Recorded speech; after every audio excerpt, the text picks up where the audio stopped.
I love this section because this section shuts down a lot of that junk you see on Twitter.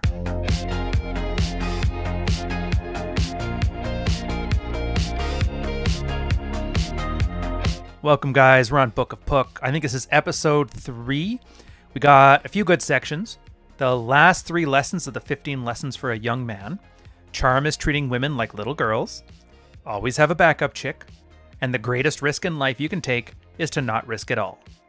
I'm going to follow up with 4 extra essays he's thrown into here in a lovely little narrative tale. What every skinny guy should know. Perfect is boring. The secret of the jerk. If you remember, we referenced that in the very, very first episode where he talked about when he wrote this one. And then looks or personality. The fundamental, age-old question.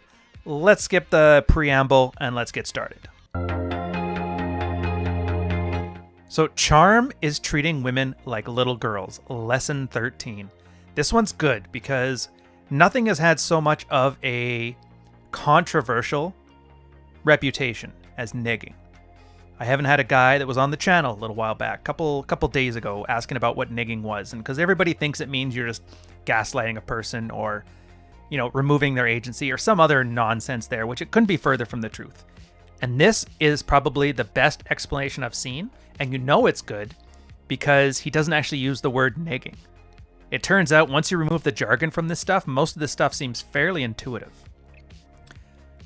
Quoting in here, though, he wondered, have women really changed? No, not only in his own mind, but at heart, women are still little girls. So when he saw the luscious babe sitting there, he smiled and saw a bored little girl looking for fun. He would make fun of her. He would do physical action things with her, take her by the hand, lead her somewhere, and she thought he was the perfect guy. I now understand the source of cocky and funny, he smiled. Charm is treating women like little girls. And it's great because it tells a story where, as people start out, they're young girls and boys trying to be grown-ups. And then when they become grown-ups, they become disillusioned with being a grown-up and they want to be children again. And it's not that women go for jerks because they don't know what's best for them. It's not because they don't like intellectual topics, but we're talking relationships. We're talking dating. We're talking, smash sessions, casual stuff, friends with benefits. If you wanted to be serious, then go to work. You're here to have fun. And so the last thing they want when they have fun is to be reminded that they're a 25, 26, 37-year-old woman. And they want to be thought of again, just like a little girl. Treated like something playful and fun, because it's more fun than sitting there talking about it. And he kind of does this little conversation in there where he asks the guys, like, well, what do you talk to girls when you're on dates? And he's like, oh, I just talk about philosophy and genetics and DNA. And he goes, yeah. Is there any wonder why she's so bored with you, dude? That's the point. And again, negging is just one of those great examples of it. Playful teasing. In the same way that you bust your buddy's balls when you're sitting here talking about whatever. Guys make fun of me all the time. They call me coach on streams, or they make fun of me for my shirts at the time. It doesn't really matter, but that's the point. It kind of shows a playfulness and a charm that can really play up really well when you start using it in the dating life. So don't be worried about treating girls too seriously, and don't be that kind of guy who's so afraid of offending somebody that you're afraid of a little playful banter. Now, if you end up with somebody who has zero sense of humor, and God knows there's enough of those Karen types out there, you probably dodged a bullet. And if you can just do this thing to see how much of a sense of humor somebody has, how playful somebody can be, and you find out they're not, you just saved yourself a world of hurt 3 months down the line when they start pulling some nonsense in your lap. So to continue the conversation, the youth was alarmed. They're identical. He's talking about treating women as little girls and whether being a jerk is just being playful and charming or something else. He goes, they're identical. I always thought women were immature for going after these so-called jerks, bad boys, and jocks. I see that in some ways they are mature, but they kept that joy of youth with them, whereas I had killed it. He goes, yeah, youth. What did you do on a date? Well, I speak about philosophy and literature and the designs of the universe and DNA and world events. He's like, all right, dude, shut up. Lesson 14. Always have a backup chick. So every guy has a passion about different things. On his wall is his car. We see many screens of different cars. He loves them all. On the other wall, the wall in this case is his life, is his passion for food. We see screens of all of his favorite foods. And then come along to this wall, young man, and you'll see the ambition wall, where the screens here show all the kinds of things he wants to do with his life. He wants to go bungee jumping. He wants to go skydiving. You get the point. Now look at the woman wall. And the guy goes, Pook, there's only one picture on it. He goes, yes. Nature has designed us to love in a marriage that way when there's only one picture on the wall. And he goes, I can understand that, but what's the problem? And he goes, the problem is you're not married or engaged to this girl. So you're acting like you're married when really you're just dating or even just friends. It's a false love. I love this section because guys really, really don't get it. When you're dating and they're like, I would never cheat on her. She's my girlfriend. And it's like, well, where is that law? You were not supposed to have sex before marriage. The idea of not cheating was supposed to be, that's why you had an engagement ring. So if you cheated, they get to keep the ring worth a bunch of money. It shows a financial investment. You're supposed to be married. There used to be infidelity laws. If you cheated on your spouse, she had a reason to divorce you. They get treated as a property crime, all that stuff. It's all gone now. And that's the thing. What obligation do you think you're owed to somebody when you've been dating for 3 weeks? A first date? 3 months? Less than a year? Absolutely none. So when guys start talking about cheating and they've only been dating a girl for about 3 weeks, it's like, come on, dude. You're basically a plate at that point, trying to act like you're married. And I know we talk a lot about alpha and beta. Alpha being the desirable traits, sexually desirable, and beta being the comfortable traits, the relationship type stuff.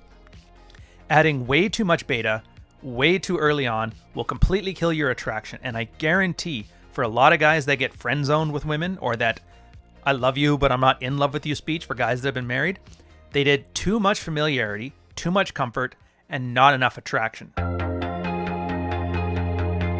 The greatest risk you can take in life is not to risk at all. This one, controversial. If you're a MGTOW listening to this, I don't want to hear your crap in the chat. I don't care. I got nothing to offer you. If you're going your own way, just go. To quote though, Pook's at a casino right now and he goes, he tells the game master, put it all on the table. The game master looked alarmed, but if you do that, you may lose all your property, all your society, all your time, and thus your life. Are you willing to bet all that on your talent, dreams, and endurance? Everybody in the casino was looking at Pook now, and very, very few people bet it all. It was all on the table, Pook repeated, rattling the dice. Laughing, he rolled the bones and said, the greatest risk you could take is not to risk it at all. You can be the smartest person in the world, the most talented, the most persistent, but you will never win in the world or with women unless you embrace the glory of risk. And the young man's like, but Pook, I'm scared. What if I lose? And he slapped the kid. You can't lose. Everybody wants to define your life, to shape it to their ends, from politicians to your friends. Everything is all right as long as you stay you. But if you break out of the mold, everyone, and I do mean everyone, will try to stop you. The kid goes again, so how can we not lose? He goes, just on the battlefield, the valiant warrior losing in glorious battle is honorable. It's not the victory that defines you, it's the fight. There are some people who somehow have this curse of bad luck and must eat an excrement sandwich every day. They win every time they struggle against that. Now, this is not an endorsement to go and be absolutely stupid and reckless. What he's saying here is you have to do things for your own purpose. You can't be shamed by any type of authority, a society, a politician, a friend, even a girlfriend or a wife. You understand that you've worked your ass off to build the value that you have today. And if you haven't, get on it. But once you're there, you realize that, you can take risks. I'm going to start a business. I'm going to leave this job for another job because they're treating me like crap. You can take these risks because you've worked your ass off to be good enough that no matter what comes your way, you'll handle the adversity. And even if you fail, you can fail up. You can bounce back. Even in the cases of something like divorce. Again, it's not an endorsement for marriage. I am personally not going to endorse marriage. It's a horrible deal for men. It's like betting on roulette. You might win 32 times your thing's back. It's like, actually, you know what it is? It's like roulette, except for you can win your money back, as opposed to winning 32 times what you bet. But that's the thing. You take some risks, and you're going to lose, but just the fact that you took the risk taught you a lot. Think of it less so like you've lost resources and think of it more as in you've gained experience and that was the cost of it. It's like a Gumroad course, only you started it yourself, you financed it yourself, and you're positive it works because you've seen how it fails and you know how to not fail again. Charles Bukowski, Jordan Peterson, Neil Strauss. I like these guys. Add some salt to cover up the bitterness of middle-aged soccer moms and put in the oven for 45 minutes. Optionally, you can take from all this stuff what you want and leave the rest. What every skinny guy should know. I like this one. This is Pook talking to a guy and then showing the difference that he noticed in his body when he started gaining weight. But we'll start with the quote. There was an article in the Atlantic Constitution that said how average women marry skinny guys over big guys. It also said, why am I parroting? Let the article speak for itself. When women are choosing mates, except for very attractive women, they're facing a trade-off of choosing a guy who's very sexy or one who will stick around and treat them well. He added, it is self-evident that beautiful women end up with masculine men. In other words, not skinny guys like you. And I know I can hear objectives or the objections you're saying because I used to make them. It seems so jock-like and it's so below you. Pook says here, I've gained over 50 pounds of muscle mass. There is a saying that when skinny guys get big, they look in the mirror and all they see is the skinny guy. And this is true as my skinny mind hasn't caught up with my body. And he starts going through what he was like when he was like 170 pounds, 180, 185. The turnaround comes when he hits about 195. And I'll quote it here. He goes, okay, when you don't have a girlfriend at this stage, ladies will whisper, is he gay? All the time. One girl got bold about it and asked me point blankly, Pook, you're so cute and all. Why don't you have a girlfriend? And I was stunned by her bluntness. Average women consider me out of their league. Cute ones try to become my friend. I date only very attractive women. Beautiful women are still a bit of anomalies. And that was kind of his peak. And I like that because it's like, it's an attainable thing. He's not saying, oh yeah, just put on 20 pounds of muscle and then supermodels will be knocking down your door. It's like, no, he's like, I just realized, it's at the point that the girls I didn't want to date considered me out of their league. So they didn't really make themselves available to him. And then average looking girls liked him. They thought he was a challenge. And pretty girls were into him. They wanted to hang out. They wanted to learn more. They made themselves available. The hottest of the hot was still a bit of a mystery and it was kind of hit or miss. But I mean, are you going to sit there with an 8, having some guy with a 9 or a 10 on a yacht somewhere and think that you're a failure? Not really. Most guys won't. In fact, most guys are lucky to have anything. So don't worry about it. You'll be fine. But, and here's the point too, because he gets 205, and I'll quote it here. When you get to this stage, something very strange happens. All the attention and staring women gave you is gone. Ugly and fat women will despise you, as will average women. Most girls will be scared of you. Cute girls and very attractive girls. I cannot remember. I've got source amnesia for this, but there was this great self-reported Quan study about what girls consider muscular. And they were showing various bodies and weights. And then they did the same thing to guys. And what they found out is what a girl considers muscular is about 25% less than what a guy considers muscular. So when you think you want to become muscular, just realize you need a lot less than you think you need. Women are just horrible judges of that. And you can always tell when people talk about, what's that, Brad Pitt in Fight Club. And that was like, that's the most jacked guy I've ever seen. And you're like, he ate 3 apples a day. He was basically the machinist plus 5-10 pounds. So being lean always beats being big. And once you get big enough, you're usually pretty good. Perfect is boring. I went back and I was so surprised I saw this one because I've kind of came to my same conclusions on this stuff. If you don't know, I used to do pickup when I was in my 20s. I was in the Royal Canadian Navy and I just had zero free time to date like normal people would. So I'm like, either I got to figure out how to date faster or I'm just not going to date at all unless all I want to date is other sailors. And you don't want to date other sailors. Women or men. No, anyways, I found that a lot of my friends, they bought Asian cars. They got fancy ones. They got Mustangs. They got Hondas. Yeah, muscle cars or Asian cars. I had a Nissan Sentra. 4-door, sedan, not a big deal. But I owned it. I didn't really care. It wasn't very perfect. But I own that thing. And what's your job? And they're like, I'll be a golf pro and I'll be this and I'll be that. And I'm just like, you know what? I'm an accountant. Why are you an accountant? Because nobody knows what an accountant does and nobody cares. So nobody will ask me what I do for a living because I hate the question. And I just own all this stuff. Be the life of the party. It worked out really well. But enough me rambling about me. Let me quote here. My roommate and I were watching one of those dating shows. I forget which one. Two guys were competing for the ladies. One was a super player who was saying all the right things and getting physical. The other guy was a super horny dude that was loud, making crude comments, and literally humping the girls. Dry humping, I assume. And I assume he's talking about Keys to the VIP, which is a great show, by the way. I used to love watching that before I went out. He goes, perfect is boring, but to be human is beautiful. The player lost to the horny dude because even though the player dude did the right things to the ladies, he was still boring. The horny guy had more personality than the player in every encounter.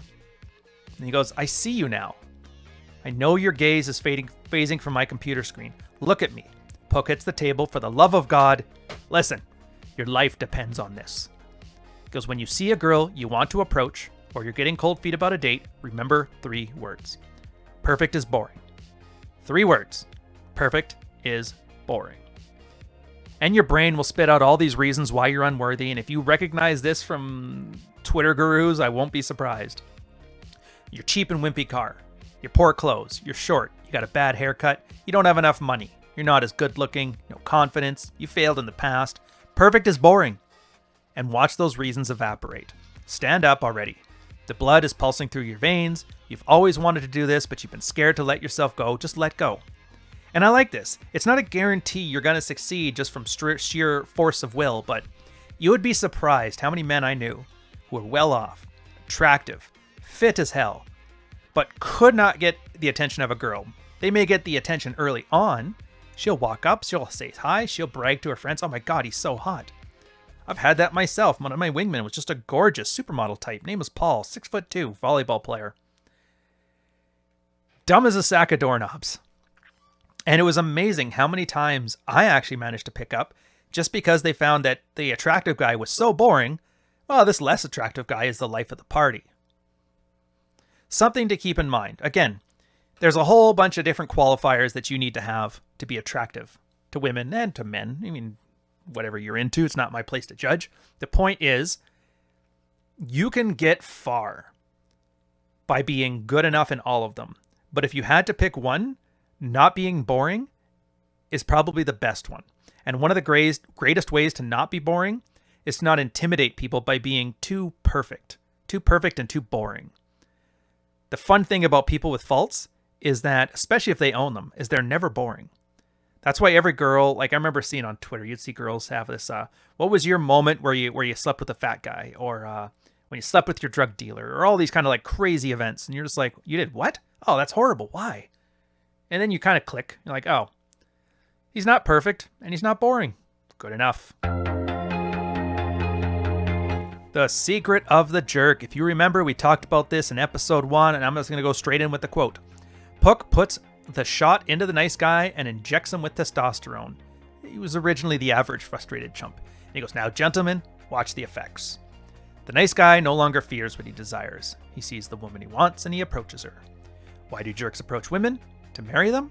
Nope. The jerk is operating not out of control with that head down there, but rather being influenced properly by his testosterone.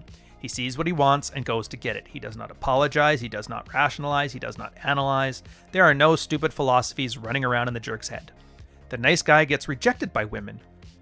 Oh no, poor nice guy. But look, something is changing. The anger is building up in him. Something is being charged within him. It's frustration. It's anger. It's the worst thing that he could do right now would be to cry and duck his head in the sand. Constant rejection requires one of 2 solutions. Either lower your standards or increase your standards in yourself. Hush you. The jerk obviously doesn't care about those women in such a manner. Their testosterone says, I have needs that need to be fulfilled. Entertain me. And so the jerk comes off as self-centered, not because they are self-centered, but because they are closer to their own male nature and seek to satisfy their thirst. I would argue, though, that is self-centered, centered on yourself. It's only a negative to people who aren't self-centered. It's not saying you're greedy or selfish or an asshole, which you probably are, but It's not the worst thing in the world. It's not boring. It's kind of fun. Love the case that he makes, though. It's just being unapologetically a man. I know it's like, oh, it's not just me. No, it's not. Be yourself. Because if yourself is having approach anxiety, if yourself is not attractive, if yourself is experiencing failure, and I know it's the catchy thing to say to be your best self. It's like, no. Just be a better man. Be a better man, and yourself will come shining right out. But I do want to end on this last part where he's talking about failure. Whenever you have a setback, there's only two solutions. Either the product's bad or the marketing's bad. Either become more attractive or become less unattractive. Like increase your or decrease your standards or increase your standards in yourself. Same thing. If you're only trying to get supermodels and you're just an average looking schlub, probably won't work unless you're super entertaining. But if you find out it's not the case, you either have to increase your standards in yourself, become more entertaining, become hotter, become richer, become more unapologetically man, whichever one it is, or lower your standards. Well, maybe I don't need a supermodel. Maybe I can get a hand model. You can be happy with that. As far as the friends will hear later on when you brag about it, it's like, oh yeah, she was definitely a model. They don't know she's a hand model. But, I mean, hand model. Do the math. Looks or personality. And women may be attracted to you by your looks and give you more auditions, but the personality is what keeps them. Nice guys' personalities are that of supplicating, never disagreeing, always going, whatever you want, dear. Jerks' personalities are that of not caring, always self-centered, and always going, relationship? That just means sex semi-annually, right? Nice guys, great for relationships. Jerks are great for attracting, but both lose in the long run. Guys want good looks, but women want charming, funny, successful, and intelligent guys that will sweep them off their feet. I know a lot of goofy types, well, they want like 4 things. I only want 1. This is so unfair. It's like, I don't care about what's fair. Eggs are expensive, sperm is cheap. And to be fair, it's a lot harder to be hot your entire life than it is to learn how to be charming, funny, successful, and intelligent. That's stuff you can build over a lifetime, and it's never too late. How many more stories do we need of like 70-year-old aging rock stars who knocked up a 25-year-old to know that for sure? Well, I'm not a rock star. That is true. But you don't have to wait until you're 85 to knock up a 25-year-old. I'm just saying. Point of this, though, looks help for that initial attraction. It's not the only way to get it, but it's a helpful way to get it. Tons of experience myself.